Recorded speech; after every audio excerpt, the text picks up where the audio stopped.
শিউরিতে মর্মান্তিক দুর্ঘটনা। Gas cylinder leak করে আগুন, জখম একই পরিবারের দুই মহিলা সহ ৮। অত্যন্ত মর্মান্তিক খবর।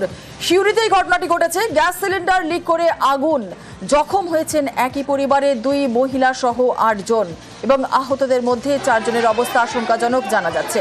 আরও একবার আপনাদের জানাই, শিউরিতে মর্মান্তিক দুর্ঘটনা। সুপ্রতিম রয়েছে আমাদের সঙ্গে, সুপ্রতিম দাস আরো বিস্তারিত বলবে। সুপ্রতিম, এই মুহূর্তে কি পরিস্থিতি রয়েছে? অত্যন্ত মর্মান্তিক ঘটনা, কিভাবে ঘটনা ঘটলো? দেখো, যে ঘটনা ঘটেছে সেটা হচ্ছে বীরভূমের শিউরি ২ নম্বর ব্লকের তেঘরিয়া গ্রামের, এবং সেখানে রান্নার গ্যাসের সিলিন্ডার করে কিন্তু গোটা বাড়িতে আগুন ছড়িয়ে পড়ে। এবং এই ঘটনায় একই বাড়িতে একই পরিবারের ৮ জন মতো আহত হয়েছে।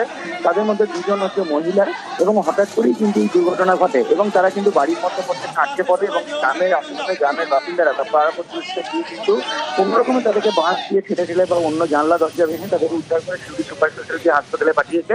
তবে এদের মধ্যে ৪ জনের অবস্থা আশঙ্কাজনক, এবং গ্রামে যে ঘটে যে আগুন ছড়িয়ে পড়েছিল তা আগুন কিন্তু অনেকটা নিয়ন্ত্রণে আনা গিয়েছে। তবে বাড়ির যে সমস্ত ব্যক্তিগত কাগজপত্র সেগুলো কিন্তু পুরো দিচ্ছে বলে জানা যায়।